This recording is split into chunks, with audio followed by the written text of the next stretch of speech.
My fiancée bragged, "I can replace you in 24 hours. I let her try. I stayed calm, tracked every move, saw her true intentions, and exposed her arrogance and deceit, proving the truth about our relationship. I never expected our argument to escalate the way it did. She'd been unusually quiet that morning, scrolling through her phone, while I poured coffee. When I asked if she'd thought about our conversation from last night, she smirked, leaned back in her chair, and said, "Honestly, I could replace you in 24 hours. I froze, the words hanging in the air like a challenge I couldn't ignore. My first instinct was anger, the kind that makes your chest tighten and your fingers curl. But then something else took over, a quiet, deliberate patience. I didn't reply. I didn't storm out. I just let her continue. She looked at me, her eyes bright with that arrogant thrill she always carried when she thought she had the upper hand. "You're just too predictable. Anyone could slip into your life and do everything you do." I added a casual smile. I didn't. Her phone buzzed, and she glanced at it, distracted for a moment. I used the pause. I started making mental notes, cataloging everything she said, the tone, the subtle inflections of doubt hidden beneath her confidence. Then I said softly, almost too casual, "Fine. Let's see." Her laugh was short, almost dismissive, but I noticed the slight edge of uncertainty she tried to hide. I didn't give her more. I just walked out to the garage and started my day like any other.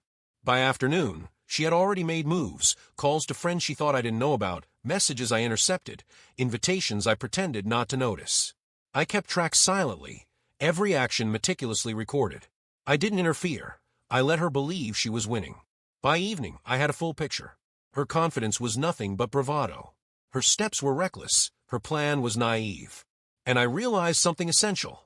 Patience was a weapon she hadn't accounted for. When she finally tried to step into my world, messaging my coworkers, dropping by my favorite cafe, posting subtle hints on social media, I didn't confront her. I let her believe she was already half successful. Then came the moment I had been waiting for. She sent me a text that made my lips curl into a quiet, unspoken smile. "Just tell me when I can move in. I'm ready to replace you." I didn't reply. I just waited. And that's when the game truly began. The next morning, she showed up at my apartment, dressed like she owned the place. Expensive perfume, sharp heels, that same smug grin she always wore when she thought she was untouchable. I opened the door holding my coffee and just looked at her. No anger, no surprise. Just calm, deliberate observation. "Good morning," I said, letting the words linger. "Ready to prove your point?" She laughed, that forced, confident laugh that didn't reach her eyes. "Of course I am. You'll see how easy this is." I stepped aside and let her in. My apartment was modest, a bit cluttered, but everything had a place. Everything reflected the life I had built for myself. She moved from room to room, inspecting, critiquing, tossing her gaze over the furniture like she could rearrange my life in an afternoon. I didn't respond. I let her think she was in control. By mid-morning, her movements started to reveal cracks. She dropped a glass on the kitchen counter, picked it up too quickly, and muttered under her breath. She scrolled through my playlist, sighed dramatically, and tried to mimic the way I spoke to my friends over texts. Each attempt sounded hollow, off-key, like a bad actor reciting someone else's life. I kept notes. Every stumble, every forced laugh, every little exaggeration she made to seem like me. Her confidence was thinning, almost imperceptibly, but it was there. I let it build until I knew I had enough. Around noon, she noticed my neighbor, Emma, coming by for a quick drop-off. "Oh, I can handle this," she said. But she froze halfway, realizing she had no clue about the casual familiarity I had built with everyone here. Her smile faltered. I didn't need to say a word. The silence said all. By the afternoon, she was tired. Not physically, but emotionally. The effort of pretending, of stepping into a life that wasn't hers, was draining her. And I watched, quiet, steady, as her aura of invincibility crumbled, one tiny misstep at a time. Then she looked at me, a flicker of panic in her eyes, and whispered, maybe it's harder than I thought." I didn't answer. I simply walked past her, grabbed my notebook where I'd been keeping every observation, and made a small note. Day 1 complete. Reality is sinking in. The game had only just begun, but already she was showing the first signs of defeat. By evening, she had resorted to desperate measures. I noticed her phone buzzing incessantly, her fingers flying over the screen, as if sheer speed could somehow compensate for her lack of understanding. She tried to contact my friends, subtly probing for their opinions about her, trying to elicit admiration or acknowledgement. But everyone responded politely, not realizing the chaos she was trying to create. She looked up at me, frustration creeping into her voice. Why isn't anyone impressed? I did everything you asked. I sipped my tea slowly, keeping my expression neutral. Maybe they just don't see the point yet. Her hand trembled slightly as she set her phone down. I could see her calculating her next move. This wasn't just arrogance anymore, it was panic disguised as bravado. She paced the apartment, checking corners, adjusting things that didn't need adjustment, almost as if she could force the environment to accept her presence. Then, she made her first mistake. She tried to reach my closest friend, someone I'd known for over a decade. She texted pretending to be me, asking for advice, dropping my name casually. Within minutes, my friend called me. "Carmen, someone is messaging me pretending to be you." I chuckled quietly, hiding it behind a sip of tea. The look on her face when I calmly showed her the call log was priceless. That smug confidence. Gone. You can't do this to me," she said, a trace of fear entering her tone. "Oh, I'm not doing anything," I replied evenly. "You are." She sank into the couch, defeated but still unwilling to admit. I let her stew in that space for a while, letting reality seep in slowly. Her pride was intact for the world, but in the quiet of my apartment, it was unraveling. Night fell, and with it came the moment I had been waiting for. She glanced around one last time, the mask slipping entirely. Maybe I underestimated everything she muttered. I didn't answer. I just made another note. Day 2, ego cracking, patience paying off. Tomorrow, I thought, she'll understand just how impossible this really is. The next morning, she tried charm. Thick, syrupy charm, the kind designed to make anyone forgive 1,000 mistakes.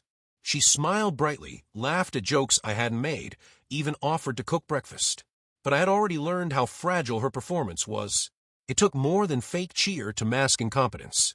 She moved around the kitchen, carefully imitating my routines, trying to fold laundry the way I did, arranging utensils with exaggerated precision. I watched from the doorway, holding my coffee, letting her labor in silence. Every misplaced fork, every crooked napkin, every small error chipped away at her bravado. "You really think you can step into my life like this?" I finally said, not aggressively, just calmly, letting the words float in the air. Her smile faltered for a split second, but she recovered. "I can adapt. I always do." I raised an eyebrow, unconvinced. "Adapt, yes. But thrive? That's different." By mid-morning, she began to realize how little she actually knew. She couldn't remember the names of my neighbors, the routines of my pets, the little quirks that made this place mine. Each mistake made her twitch with irritation. Each glance I gave was calm, collected, reminding her silently that she didn't belong here. Around noon, she attempted to contact my co-workers, offering advice, helpful tips, pretending she was a part of my professional circle. I intercepted the messages, sending polite corrections in her place. The panic started to show. Her confidence wavered. Her texting grew frantic, her thumbs moving too fast, revealing her desperation. Why is nothing working?" She whispered more to herself than to me. I didn't respond. I simply leaned against the counter, quietly noting the small details. Her arrogance, the one that had made her claim she could replace me in 24 hours, was cracking. By the time evening came, she was exhausted, not physically but mentally. Her performance had drained her completely. She slumped on the couch, head in her hands, and admitted under her breath, I didn't think it would be this hard." I walked past her, notebook in hand, recording the moment. Day 3, reality hitting hard. Ego beginning to crumble. Tomorrow would test her in a way she wasn't ready for. Day 4 began with subtle sabotage. I didn't need to act. She was already unraveling on her own. I noticed her frustration in the small things, fumbling keys, mixing up routines, forgetting minor details about my life that she had memorized or thought she had. Every misstep was a victory I didn't need to claim. She tried to recover by projecting confidence again. Striding through my apartment, she announced loudly, "I've got this," as if repeating it enough would make it true. I watched her quietly, noting the tension in her shoulders, the forced tone in her voice. Her body language was betraying her. Around noon, she attempted to engage with my friends online, posting messages and comments in my style. I intercepted them calmly, replying with subtle corrections that made her responses look awkward. Her panic started to grow visibly. I saw her bite her lip, her fingers tapping the table, a faint tremor in her jaw. Then came the mistake I had been waiting for. She called my landlord, trying to negotiate some perks as if she owned the place. Within minutes, I had the confirmation of her blunder. The landlord called me, laughing quietly. "Carmen, your guest seems ambitious." I didn't hide my smirk. I showed her the call log. Her face went pale. You're manipulating everything," she accused, voice rising. I shook my head slowly, calm as ever. "No, I'm just letting reality do its work." Her energy started to collapse completely. She paced, muttered under her breath, and even tried to reason with herself, as if convincing herself she could win. But every move revealed her lack of understanding of my world, the routines, the relationships, the subtle rhythms that made my life mine. By evening, she slumped into the couch, utterly exhausted, silent except for occasional mutters. She looked at me with a flicker of vulnerability. Maybe I underestimated you," she admitted quietly. I leaned back, taking a slow sip of tea. Day 4, hubris replaced by exhaustion. Reality sinking in. Patience winning the game. Tomorrow would push her further, and I knew she wouldn't recover from the next test. Day 5 arrived, and her desperation had turned almost tangible. She moved through my apartment like a shadow of herself, trying to replicate routines she barely understood. Every action felt forced, mechanical, an imitation rather than participation. She had lost the easy confidence she flaunted just days ago. Her attempts to ingratiate herself with my friends and neighbors were failing spectacularly. She smiled too widely, laughed at the wrong moments, and tripped over inside jokes that only I knew. The more she tried, the more glaring her failures became. I didn't need to intervene. The evidence was all around her. Around mid-morning, she stumbled across my email drafts, documents I had been preparing for a work project. She skimmed them quickly, her eyes widening at the level of detail and strategy involved. For a brief moment, her smugness faltered. "How do you—" she whispered, almost afraid to finish the thought. I didn't answer.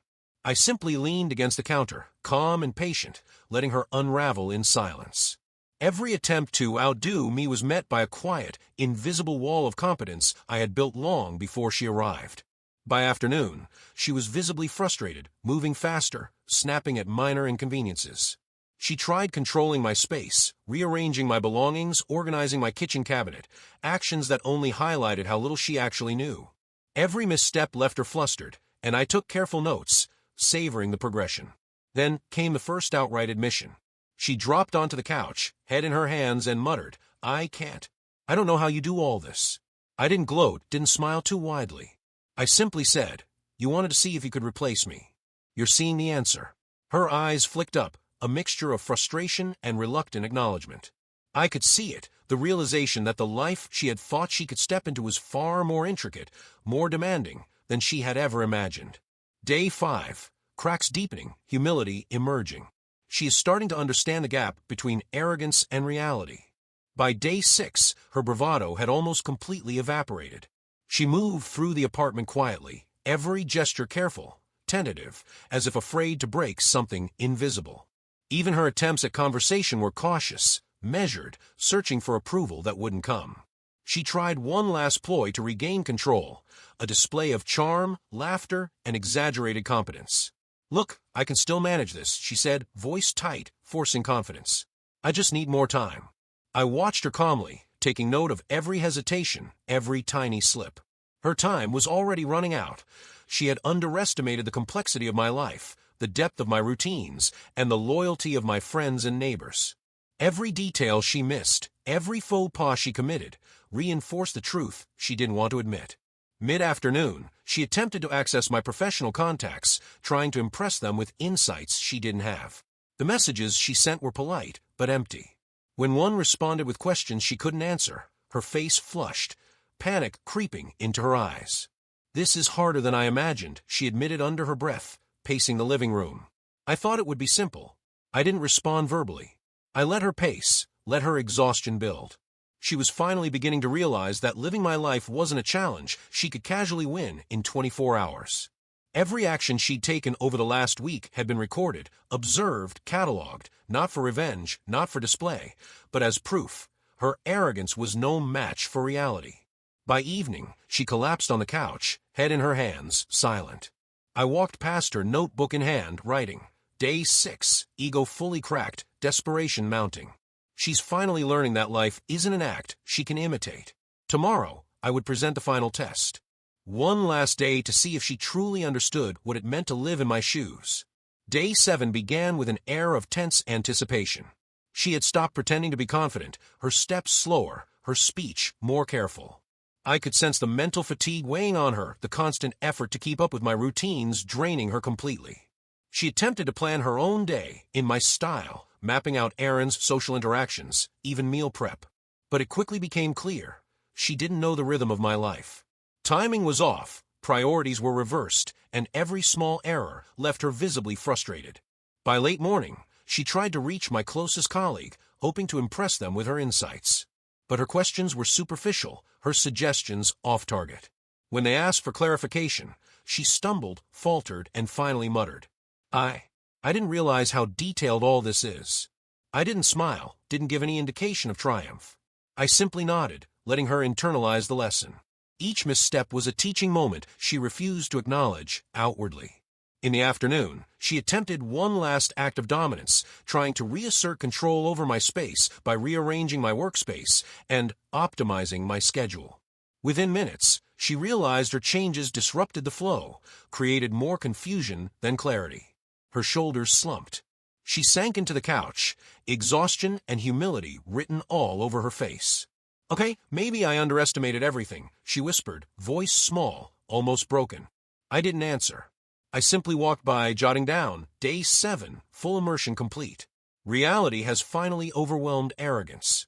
Lessons learned, but comprehension still partial. Tomorrow would be the culmination. The final day to show her the gap between claim and reality, and to let her confront it fully. Day 8 arrived, and she had grown quiet. No grand gestures, no attempts at charm, no proclamations of superiority.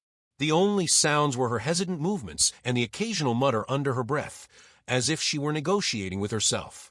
I decided it was time to push the final test. I handed her a list of tasks, my usual daily routines, interactions with neighbors, errands, and professional correspondence. Each task required knowledge she hadn't yet acquired, attention to detail, and adaptability. She glanced at the list, then looked at me, eyes wide with apprehension. I can try, she said quietly. I nodded. Try. Within hours, it became obvious she was overwhelmed. Her timing was off, her decisions caused minor chaos, and her confidence faltered with each misstep. Every attempt to execute my life flawlessly failed, and her exhaustion grew. She stopped asking questions, stopped pretending to know, and simply moved mechanically, following instructions she barely understood. By late afternoon, she slumped on the couch again. Sweat on her brow, shoulders slumped, eyes red from frustration. I can't do this, she admitted, voice barely audible. It's too much. I finally spoke, softly, letting the words sink in. You said you could replace me in 24 hours. You've tried for 8 days, and this is the truth. Living my life isn't something anyone can do on a whim. It takes patience, attention, and understanding you don't have. She looked at me, a flicker of respect, or maybe defeat, shining in her eyes.